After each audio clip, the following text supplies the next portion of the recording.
Assalamualaikum warahmatullahi wabarakatuh. Kembali lagi di channel Radio Horor. Untuk kisah kali ini ada sebuah cerita dari tulisannya Endah Tari, sebuah kisah yang berjudul Peringatan Kematian. Sebelum kita lanjut ke ceritanya, tekan dulu tombol like video ini dan jangan lupa tekan juga tombol subscribe channel ini.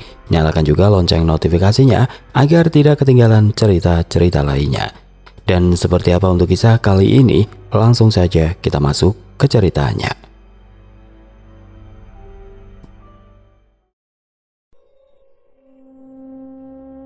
Astaga, ada yang kecelakaan. Suara teriakan itu menggema dari arah jalan raya, membuyarkan suasana santai sore itu. Sinta yang baru saja melangkah keluar dari butik menoleh cepat. Tas belanjaan nyaris terlepas dari tangannya. Motor metiknya terparkir di tepi jalan, tapi barisan mobil di depannya tidak bergerak. Klakson bersaut-sautan dan orang-orang mulai berlarian ke arah kerumunan. Mati orangnya. Bisnya nabrak langsung dari samping. Kepalanya pecah. Aduh, ngeri banget. Sinta berdiri terpaku. Lalu perlahan didorong oleh rasa ingin tahu yang aneh, ia mengikuti arus orang. Setiap langkah mendekat membawa desiran dingin di tengkuknya. Seorang ibu menyingkir, memberi jalan. Tiba-tiba Sinta sudah berdiri paling depan. Tubuh pria itu tergeletak di aspal, separuh wajahnya tertutup darah. Sepatu sebelah kanan terlempar ke pinggir trotoar dan helmnya pecah di dekat roda bis. Sinta memejamkan mata sejenak, berusaha menelan rasa mual, tapi matanya tidak lepas dari tubuh. Ada sesuatu yang ganjil, seolah sosok itu menatapnya. Tapi bagaimana bisa, matanya tertutup. "Cepat minggir, polisi mau masuk!" teriak seseorang. Sinta mundur pelan, langkah kakinya terasa ringan, seperti melayang. Ia kembali ke motornya, melewati barisan wajah-wajah yang mematung dan bergidik. Jalanan tetap macet, tapi sekarang ia tidak lagi peduli. Rumah Sinta kecil dan rapi, hanya ada satu kamar. Malam itu udara terasa menusuk meskipun jendela tertutup rapat. Angin dari manapun tidak mungkin bisa masuk, tapi tirai kamar bergerak pelan. Tok tok tok. 3 ketukan pelan teratur. Sinta menoleh cepat ke arah pintu depan. Detik itu juga suhu ruangan turun drastis. Bulu kuduknya meremang, suaranya tercekat. Tok tok tok. Lebih keras kali ini, ia bangkit dari sofa dengan kaki gemetar. Jantungnya berdetak tidak karuan, tangannya meraih gagang pintu. Perlahan ia buka, seorang pria berdiri di ambang. Bajunya robek, separuh wajahnya bersimbah darah. "Aku gitu," katanya, suaranya berat tapi datar. "Kau lihat aku sore tadi di jalan pertigaan." Sinta melangkah mundur, tubuhnya bergetar hebat. Kamu yang kecelakaan itu?" "Aku sudah mati." Suaranya terdengar seperti bisikan di dua dunia. Sinta menutup pintu secepatnya dan menguncinya. Tapi saat ia berbalik, pria itu sudah ada di ruang tengah. "Kau satu-satunya yang menatapku saat aku mengembuskan nafas terakhir." Suaranya bergema memenuhi ruangan. Sinta jatuh terduduk, wajahnya pucat. "Tolong, jangan ganggu aku bahkan tidak kenal kamu." Gito mendekat. Wajahnya kini tampak lebih jelas, matanya kosong. Tapi ada sesuatu di balik tatapan itu, rasa marah yang tertahan. "Besok malam aku akan kembali, bantu aku atau kau tidak akan tidur tenang." Lalu tubuh itu menghilang, begitu saja. Lampu rumah kembali menyala terang, tirai berhenti bergerak, tapi rasa dingin tidak pergi. Sinta menggenggam lututnya, tubuhnya gemetar. Ia tahu satu hal, hidupnya tidak akan pernah tenang. Keesokan harinya, butik tempat Sinta bekerja tampak seperti biasa. Musik lembut mengalun pelan, keluar masuk, tapi Sinta masih terlihat gelisah.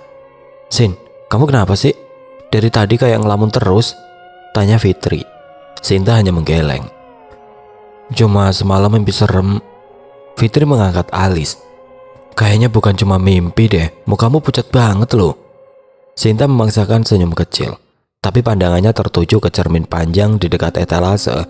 Sekilas sangat cepat, ia melihat sosok pria berdiri di belakang manekin. Bajunya robek, wajahnya rusak sebelah. Ia berkedip hilang, tidak ada siapapun. Fitri yang memperhatikan dari tadi ikut melirik. "Sin, kamu ngelihat apa barusan?" Sinta buru-buru mengalihkan pandangan. Enggak apa-apa. Tidak lama kemudian Fitri pergi ke toilet di belakang butik. Ia tidak merasa ada yang aneh, sampai saat pintu toilet menutup sendiri di belakangnya tanpa ia dorong. Gumamnya sedikit gugup. Lampu tiba-tiba berkedip, lalu mati total. Gelap, hening, hanya suara nafasnya sendiri yang terdengar. Tiba-tiba dari salah satu toilet terdengar suara krak. Seperti kuku menggores pintu. Fitri membeku. Krak. Pintu perlahan terbuka sendiri. Tidak ada siapa-siapa. Ketika lampu kembali menyala, Fitri menoleh ke cermin kecil di atas wastafel. Di balik pantulan cermin, seorang pria berdiri di belakangnya. Wajahnya rusak, penuh darah, mulutnya sedikit terbuka, seolah sedang tertawa tanpa suara. Matanya kosong, tapi menusuk. Fitri membalik cepat, hilang, tidak ada siapa-siapa. Tapi suara desak nafas berat terdengar tepat di telinganya. Lampu kembali padam, pintu terbanting keras. Fitri berteriak dan lari keluar dari toilet sambil menangis. Sinta langsung menghampiri. Fitri, ada apa? Ada setan, dia berdiri di belakangku. Fitri terisak panik. Sinta mematung, ia tidak perlu mendengar detailnya. Ia tahu siapa yang dilihat Fitri, arwah Gito, korban kecelakaan itu. Kini sosok itu mulai menghantui bukan hanya dirinya, tapi semua orang di sekitarnya.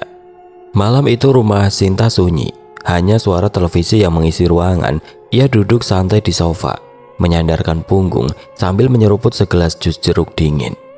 Acara komedi di TV nyaris membuatnya tertawa, namun mendadak ia mematung. Cairan dalam gelasnya berubah warna. Yang tadinya oranye cerah, kini menjadi merah pekat. Aroma melati menyeruak, bau anyir menusuk.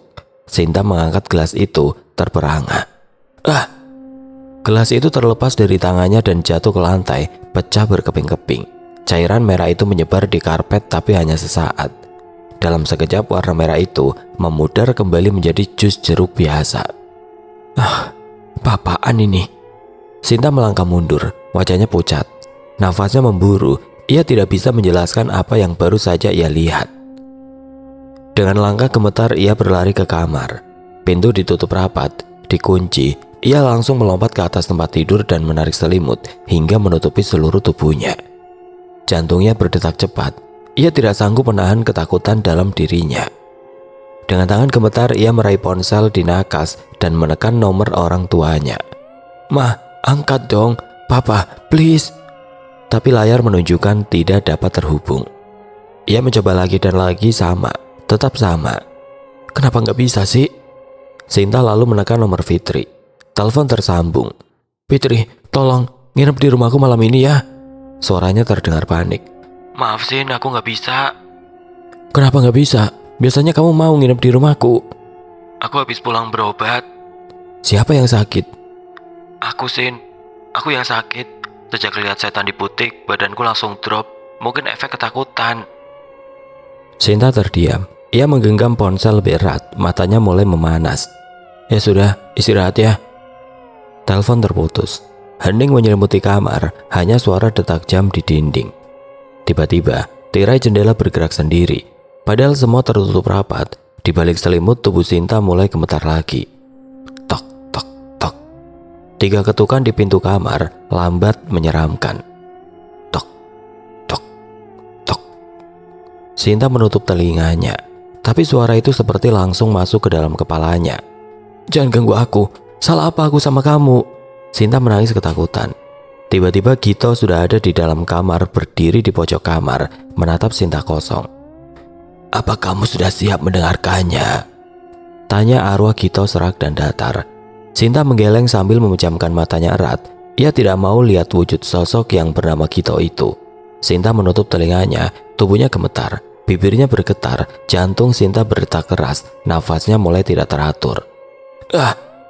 Sosok itu marah. Angin berembus kencang, jendela terbanting keras.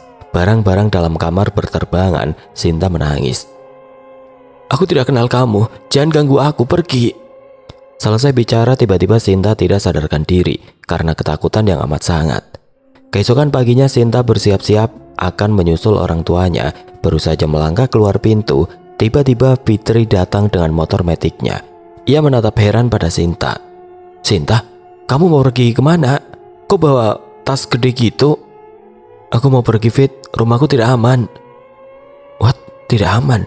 Maksudnya ada penyusup yang mau jahatin kamu? Lebih dari penyusup, ini menyeramkan. Dia bisa mencekikku. Dia bisa berbuat apa saja padaku. Aku takut, Fitri. Fitri ngeri mendengar penuturan Sinta. Seseram itu. Ini bahaya banget. Lebih baik kamu nginep di rumahku. Sinta membekap mulut Fitri. Jangan keras-keras, dia bisa mendengar. Fitri kaget dalam hatinya. Sesakti itu kah penjahatnya? Tanpa berlama-lama lagi, Sinta dan Fitri pergi meninggalkan rumah itu. Malam berikutnya, Sinta merasa aman di rumah Fitri. Ia akan mandi sehabis pulang kerja. Tiba-tiba, air bak mandi berubah menjadi merah darah berbau anyir. Sinta lari keluar dari kamar mandi, kakinya lemas. Ia terduduk di lantai samping tempat tidurnya. Dia mengikutiku. Kenapa dia menerorku? Aku tidak kenal dia. Bahkan bertemu juga tidak pernah, kata Sinta pelan. Tiba-tiba sosok Gito duduk di atas tempat tidur di samping Sinta yang sedang menyandarkan kepalanya di pinggiran kasur.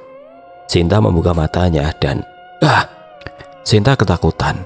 Ia merangkak menjauhi tempat tidur. Ia duduk di pojok kamar sambil membenamkan wajahnya pada kedua kakinya. Tubuhnya gemetar.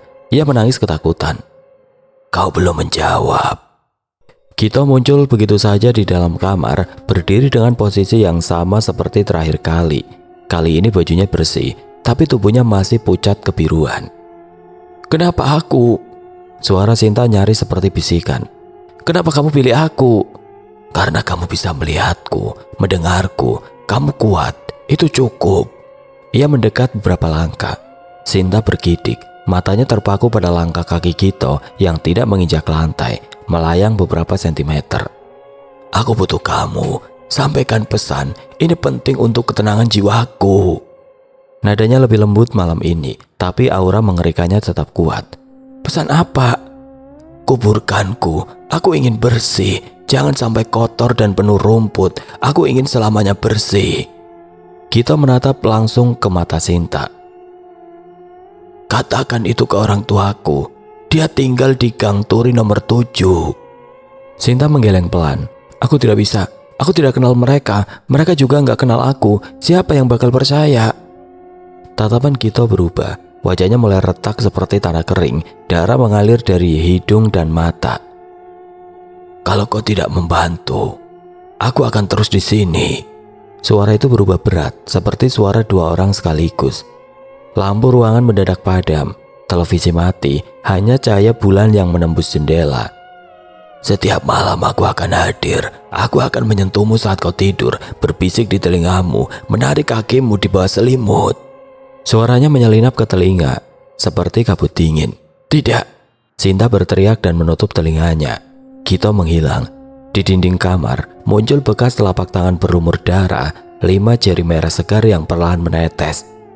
Sinta menangis terseduh-seduh sampai bahunya berguncang. Pintu digedor dari luar. Sinta, kamu kenapa? Buka pintunya, teriak Fitri. Kaki Sinta lemas. Ia tidak kuat bangkit. Wajahnya tenggelam di atas kedua kakinya yang melipat. Fitri sangat khawatir.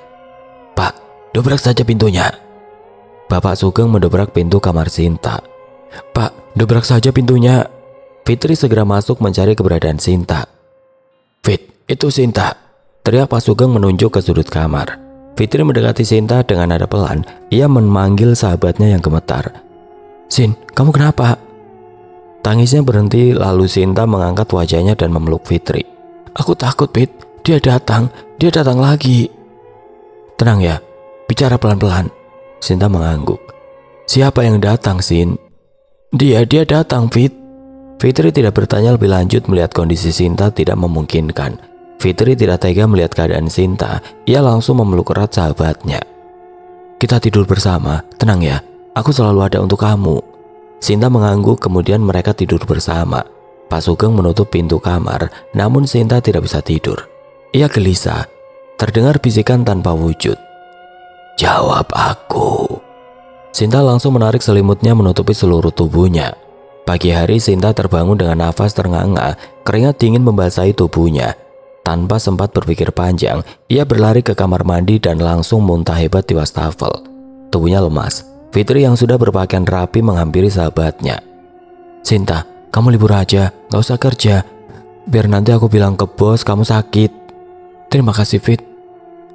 Sinta menatap dirinya di cermin. Ia nyaris tidak mengenali dirinya sendiri. Wajahnya pucat pasi.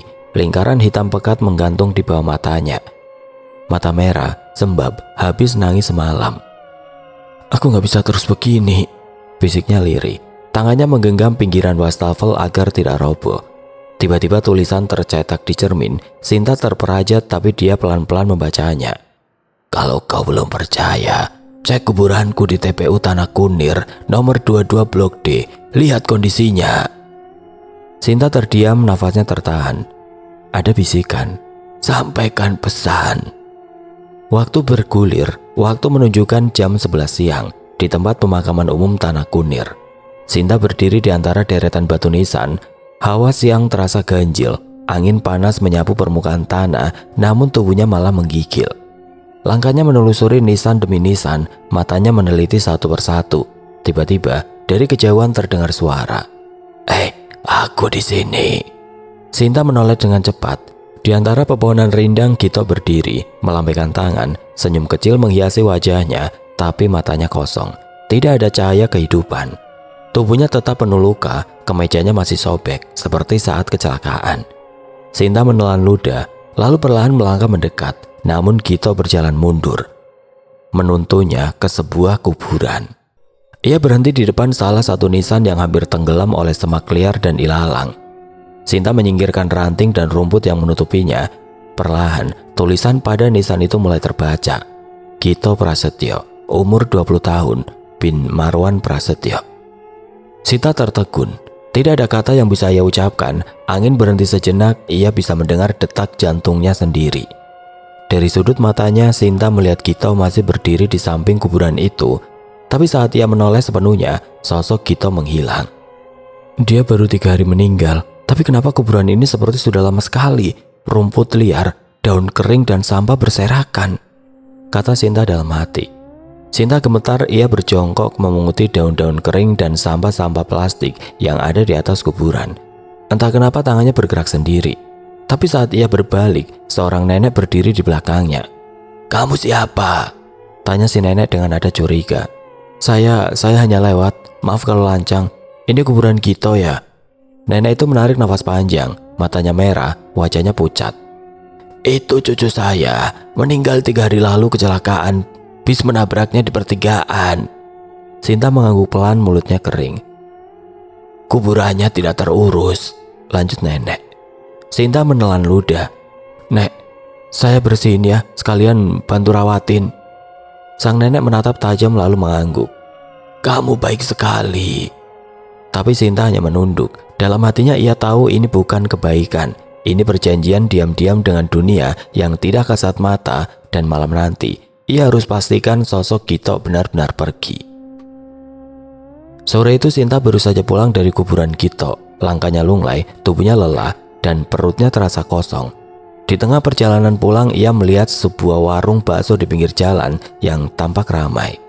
Aroma kuah panas dan taburan bawang goreng menggoda hidungnya. Mampir sebentar deh." Ia menghentikan motornya dan masuk ke warung. Ia duduk di bangku paling pojok, menunggu pesanannya sambil memandangi keramaian. Beberapa menit berlalu dan saat ia hampir berdiri untuk memanggil penjual, seseorang tiba-tiba duduk di depannya. "Hah, kamu?"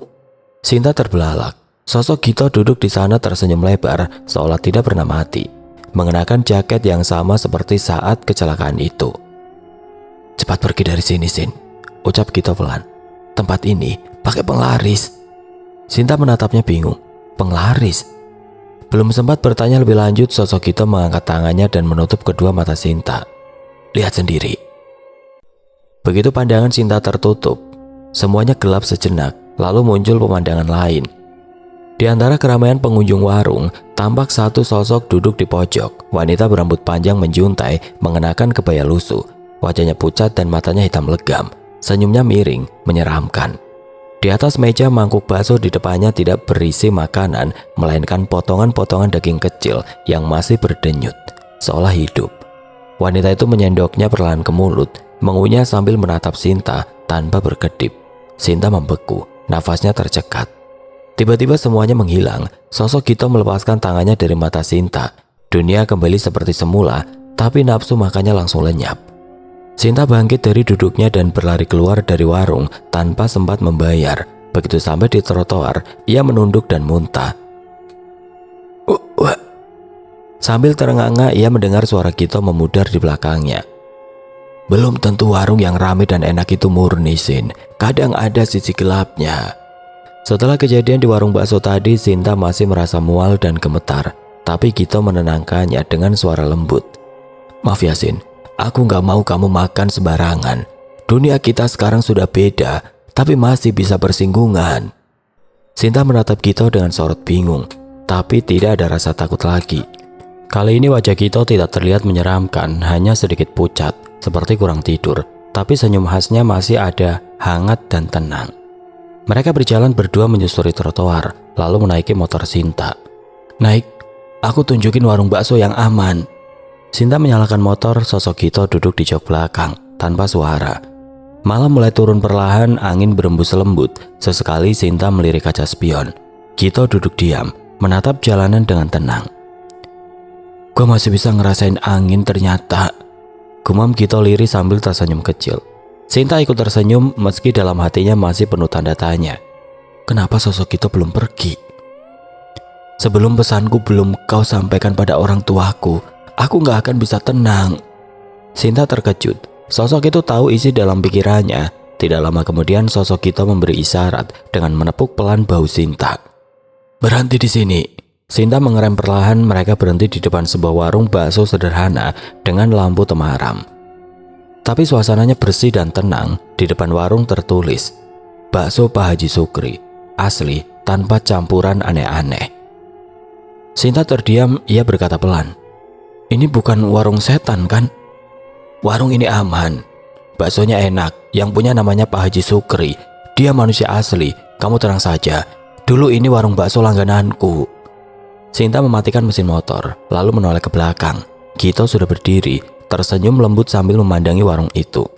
Ayo makan, kali ini gak ada hal yang aneh. Sinta menatap Gito lama, lalu mengangguk pelan. Untuk pertama kalinya sejak semua kekacauan itu terjadi, ia merasa hangat. Sinta duduk di bangku kayu panjang di dalam warung, tepat menghadap ke dapur kecil tempat Pak Haji Sukri sibuk melayani pelanggan. Semangkuk bakso panas tersaji di depannya, lengkap dengan taburan seledri, bawang goreng, dan sambal yang menggoda. Aroma kuah kaldunya menghangatkan dada. Di sebelahnya Gito duduk santai, wajahnya tetap pucat, tapi senyumnya tidak pernah hilang. Matanya berbinar seperti sedang kembali ke masa lalu. Dulu gue suka banget makan di sini sepulang sekolah, kata Gito membuka percakapan. Pak Haji selalu menambahin bakso 1 biji kalau gue datang sendirian.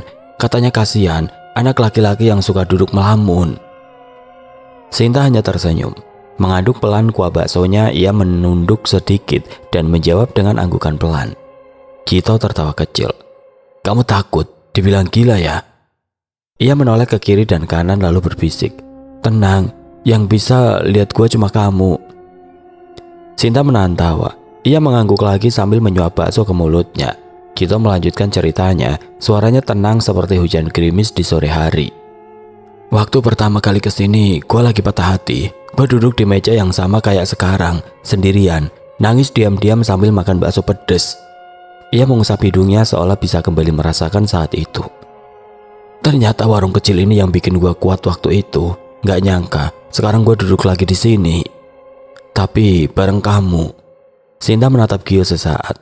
Ada rasa haru yang mengalir di dada, tapi ia tetap tidak berkata apa-apa. Hanya senyum dan anggukan pelan.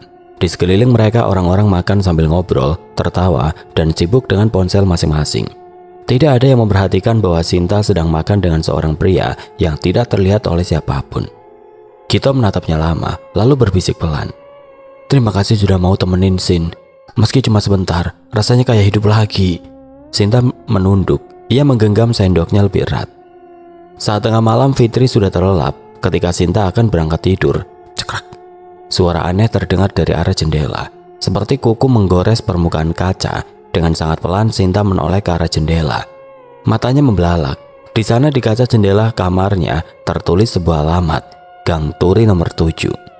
Tangannya gemetar. Ia bangkit menghampiri jendela, menyentuh kaca dan mencium bau anyir darah dari tulisan itu. Rumahnya Gito. Kenapa harus pakai darah? Apa di dunia hantu gak ada pulpen? Selalu saja bikin takut, gerutu Sinta. Terdengar bisikan. Takut ya? Sinta cemberut terus mengomel. Sana pergi, aku mau tidur. Kalau kau masih di sini, aku gak akan menyampaikan pesanmu. Hening, sunyi. Sinta pun memejamkan matanya sambil tersenyum. Keesokan harinya pagi itu Sinta berdiri di depan sebuah rumah sederhana. Cat temboknya mulai pudar dan pagar besi tua tampak berkarat. Ia menelan ludah, nafasnya berat. Ya Tuhan, alamatnya benar-benar ada. Dengan ragu ia mengetuk pagar. Tidak lama kemudian seorang wanita parubaya membuka pintu rumah. Wajahnya lelah, kantung matanya dalam, rambutnya disanggul seadanya. Ya, tanyanya pelan. Permisi Bu, apa benar ini rumah Gito? Wanita itu menatap Sinta beberapa detik sebelum akhirnya mengangguk perlahan. Iya, kamu siapa? Saya teman Gito Bu. Wanita itu tersenyum ramah lalu membuka pintu lebar-lebar. Masuk nak, ajak Bu Marni. Sinta melangkah masuk. Silakan duduk. Cari Dito ya. Sinta mengerutkan dahinya. Cari Dito. Gumam Sinta bingung. Dito tidak ada di rumah, dia belum pulang dari kampus. Kampus? Tanya Sinta semakin bingung. Iya, Dito pergi ke kampus sudah 3 jam yang lalu. Katanya ada mata kuliah hari ini. Ibu Gito rupanya belum mengikhlaskan kepergian anaknya. Pantas Gito tidak tenang arwahnya, pikir Sinta. Ia tidak tahu bagaimana menjelaskan pada ibunya Gito kalau anaknya sudah meninggal. Tiba-tiba, sore Bu, Pak, maaf pintu belakang kebuka sendiri tadi. Suara itu muncul dari arah teras belakang. Sinta mematung. Langkah kaki berat menyusuri teras dan sosok pria bertubuh jangkung masuk sambil membuka helm. Wajahnya persis seperti yang menghantuinya malam-malam terakhir. Hah, Gito. Mata Sinta terbelalak, tubuhnya gemetar. Keringat dingin membasahi dahinya.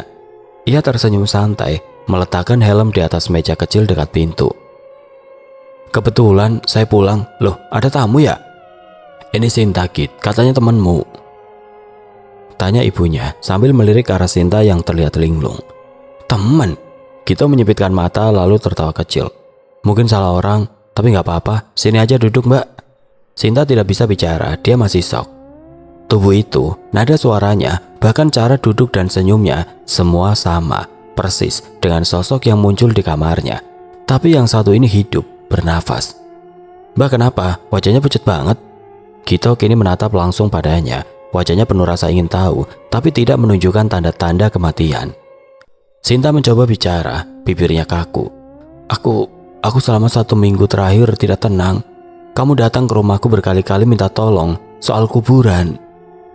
Gito menoleh ke kedua orang tuanya, lalu kembali menatap Sinta. Ia tertawa pendek. Hah? Datang ke rumahmu? Aku Mbak, ini baru pertama kali kita ketemu loh.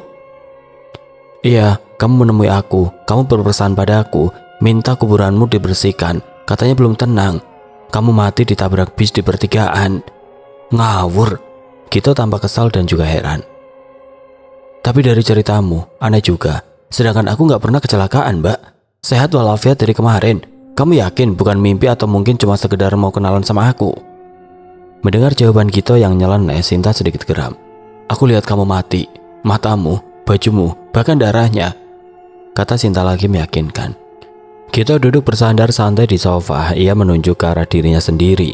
Lihat nih, masih utuh semua kan? Tapi bisa jadi yang datang ke kamu itu jin. Jin? Suara Sinta nyaris tidak terdengar. Iya, kadang ada jin iseng yang nyamar jadi orang hidup. Apalagi kalau dia suka sama seseorang. Bisa jadi jin itu menyerupai aku karena, ya siapa tahu dia naksir kamu. Pak Budi tertawa, menggeleng-gelengkan kepala. Aduh, anak muda sekarang. Tapi bisa juga sih nak. Jangan terlalu dipikir. Jin suka ganggu kalau kita capek. Enggak masih hidup. Enggak jadi arwah gentayangan. Tengil, ngeselin, gerutu Sinta dalam hati. Dia hanya memandangi Gito, memperhatikan tiap gerakannya, tangannya saat mengusap rambut, posisi duduknya, bahkan cara dia tersenyum. Itu dia, sosok yang selama ini datang menatapnya dari pojok kamar. Muncul di cermin, muncul di mana saja, sesuka hati. Suka menggoreskan tulisan darah di dinding. Ngeliatin aku sampai segitunya, hati-hati ntar naksir. Sinta mengerjapkan matanya, kekonyolan yang sama, tawanya sama, tapi sekarang dia hidup bernafas, bahkan bicara. Sinta merasa malu, bingung, bahkan sedikit marah. Untuk menutupi semua rasa, dia mengambil sapu tangan dalam kantong celananya, mengusap dahinya yang berkeringat dingin. Aku permisi dulu pak, bu, Kito, makasih, maaf ganggu. Suaranya lirih, tanpa menunggu balasan. Sinta bangkit dan keluar dari rumah itu secepat mungkin. Kito hanya menatapnya dari balik jendela, alisnya terangkat sedikit. Aneh juga itu perempuan, kasihan, kayak orang linglung, kata Kito pelan. 3 hari berlalu, Sinta mulai tidur dengan tenang. Tidak ada suara-suara aneh, tidak ada tulisan darah yang muncul di cermin ataupun tembok. Tidak ada tapak-tapak tangan berlumur darah di jendela. Ia sempat bertanya-tanya dalam hati, apa benar yang datang itu jin? Atau hanya halusinasi karena lelah dan stres? 3 malam berturut-turut tidak ada ketukan pintu, tidak ada hawa dingin, tidak ada sosok berdiri di ujung tempat tidur. Arwah Kito atau siapapun itu benar-benar lenyap.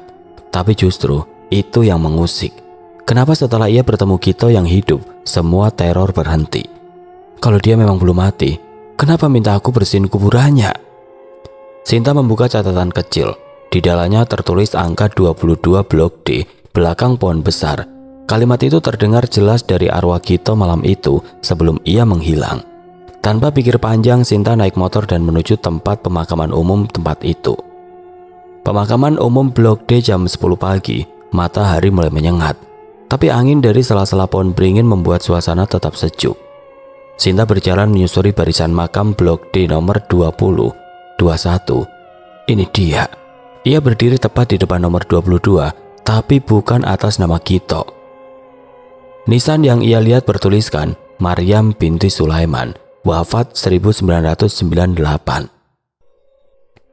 Sinta mengedipkan mata, ia yakin ini lokasi yang dikatakan sosok Kito dekat pohon besar blok D, nomor 22. Ia celingukan, tapi seluruh kuburan di sekitarnya bukan atas nama Kito.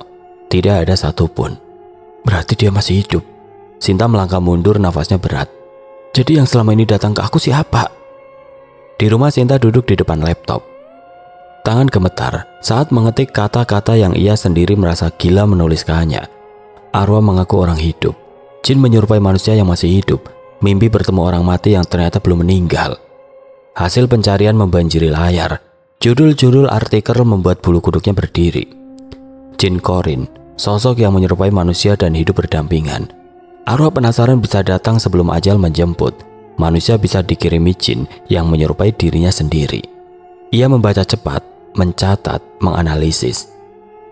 Dalam kasus-kasus langka, 7 hari seseorang yang akan meninggal mengalami kematian kedua, yaitu tubuhnya masih hidup, tapi arwahnya sudah berkelana lebih dulu. 7 hari?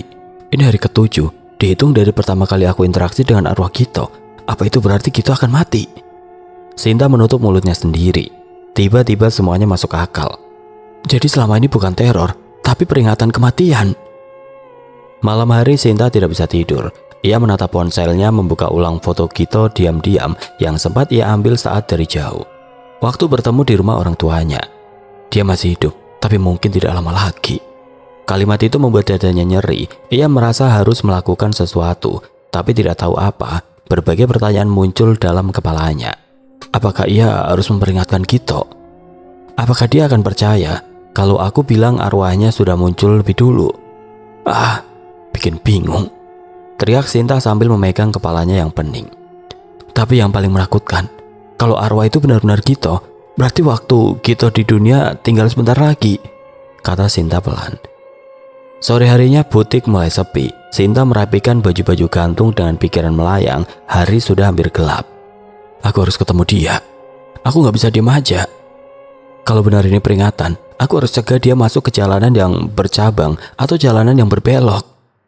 Sinta menatap keluar jendela butik ke arah lalu lintas yang mulai padat. Lampu kendaraan menyala, jalan Fatmawati mulai macet. Tekadnya sudah bulat. Setelah ini Sinta akan ke rumah Kito lagi. Ia akan memperingatkan apapun resikonya. Aku gak peduli dia percaya atau enggak. Aku cuma gak mau lihat dia mati. Aku harus bilang, hindari tikungan, belokan, pertigaan, jangan lengah. Meskipun terdengar gila, Sinta yakin itu yang harus ia lakukan. Ia mengambil tas, mengunci butik, lalu berjalan menuju parkiran. Langit semakin gelap dan suara kendaraan makin ramai. Saat itu dari kejauhan terdengar suara klakson panjang. Sinta refleks menoleh ke arah lampu merah. Ada yang melambaikan tangan. "Sinta!" panggil Gito dengan melambaikan sesuatu berwarna pink. "Gito?" kata Sinta pelan. "Sinta!" panggil Gito dengan suara beratnya. Ia menerobos hiruk-pikuk kendaraan. Sinta menoleh cepat ke arah seberang jalan. Gito berdiri di atas motornya. Moge hitam mengkilap. Tangan Gito melambai padanya sambil tersenyum. Sinta balas tersenyum, merasa aneh di dadanya sedikit surut ketika dia tersadar. "Hah, pertigaan?" Tapi detik itu juga lampu hijau menyala. Kendaraan mulai bergerak. Gito pun menarik gas, lalu memutar stang dan berbelok tanpa menoleh ke kanan atau ke kiri. Sinta panik, matanya terbelalak. "Gito, stop! Jangan, Gito!" Sinta baru mengangkat tangan saat suara teriakan pecah dari arah kanan. Brak!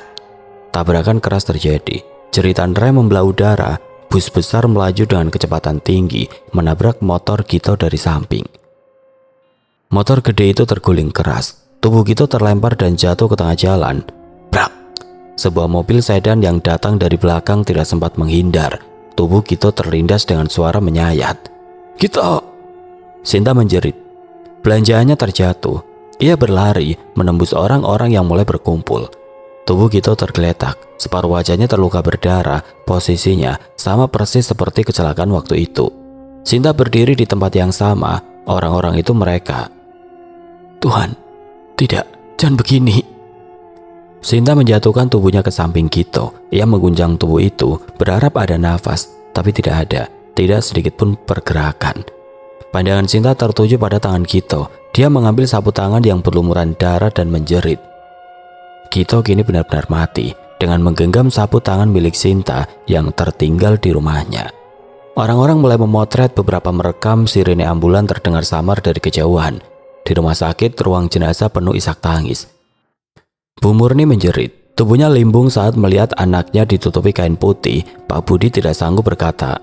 Matanya kosong, nafasnya berat. Sinta berdiri di belakang, tubuhnya gemetar, lututnya lemas. "Ini yang dia maksud," bisiknya sendiri. "Kenapa aku diminta bersihkan kuburannya sebelum waktunya tiba?" Kepalanya pusing, dunia berputar. Ia melangkah mundur, lalu gelap. Sinta jatuh tersungkur, pingsan di depan pintu kamar jenazah. Malamnya Sinta terbangun di ruang perawatan. Perawat muda duduk di sebelahnya tersenyum tipis. "Kamu udah sadar ya, Mbak? Tadi sempat pingsan, trauma katanya." Perawat berdiri dan keluar setelah memastikan Sinta stabil. Sinta menatap langit-langit, semuanya kini masuk akal. Arwah Gito datang bukan karena dia sudah mati, tapi karena dia akan mati. Pesan itu ternyata peringatan kematian, kata Sinta pelan. Sinta meneteskan air mata. Sekarang Gito benar-benar sudah meninggal, tepat seperti yang digambarkan dalam teror-teror itu. 2 tahun berlalu, Sinta datang lagi ke kuburan Gito. Matanya menatap nisan sederhana bertuliskan nama itu, Gito Prasetya. Tidak ada daun kering, tidak ada rumput liar, bahkan di sekitar kuburan pun bersih. Tidak tampak satupun sampah berserakan. Fitri menatap nisan di depannya, lalu menoleh ke arah Sinta. "Gito siapa?" "Gito temanku," jawab Sinta pelan. "Oh," Fitri mengangguk pelan. "Yang pernah kamu ceritakan itu ya, lelaki yang meninggalkan pesan terakhir sebelum meninggal?" Sinta hanya mengangguk, pandangannya masih tertuju pada pusara yang bersih itu. "Maaf Fit, aku tidak menceritakan semuanya," kata Sinta dalam hati. Sinta sengaja tidak menceritakan semuanya pada Fitri, hanya bagian besarnya saja, tentang pesan terakhir Gito, tentang bagaimana ia muncul di malam kecelakaan, dan tentang janji yang pernah ia ucapkan. Biarlah tetap menjadi rahasia dirinya sendiri. Sinta tersenyum tipis. "Kuburan ini dirawat dengan baik, seperti janji kalian padaku dulu." Fitri tidak mengerti kalimat yang diucapkan sahabatnya, Sinta, tapi dia lebih memilih diam, membiarkan Sinta menaburkan bunga di atas kuburan. Tiba-tiba ada yang menyentuh bahunya dari belakang. Sinta terkejut dan menoleh perlahan. Seorang wanita tua tersenyum ramah di samping suaminya yang membawa sapu lidi. "Kami selalu membersihkannya sesuai pesannya," ucap Bu Murni lembut. Sinta menunduk menahan haru. Di sampingnya, Fitri ikut meletakkan bunga melati di atas kuburan. Oke teman-teman, sekian untuk kisah kali ini. Bagaimana menurut kalian tentang kisah ini?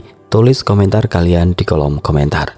Dan buat teman-teman yang baru bergabung, jangan lupa untuk like, komen, share, serta subscribe channel ini. Dan nantikan kisah-kisah horor berikutnya tetap di channel Radio Horor. Wassalamualaikum warahmatullahi wabarakatuh.